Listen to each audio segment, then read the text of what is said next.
Okay, in this problem, the figure shown, AB is 39. All right, let's go to AB. Notice 39 needs to be put on there, and AC needs to be shown on the diagram. Okay, what is the measure of angle C? So we want to put an X here. All right, degree symbol. That's now trig. We have to find the angle. That means we need to start labeling the sides. So here's my 90.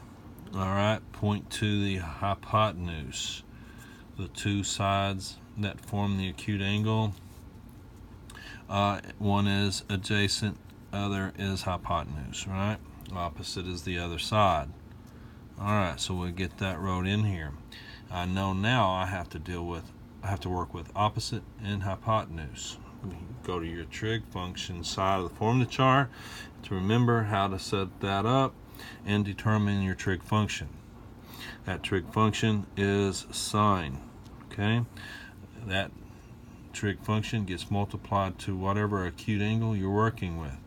Well, the acute angle is what we're trying to find, so I'll put that there. I look at the formula chart and it says opposite divided by hypotenuse.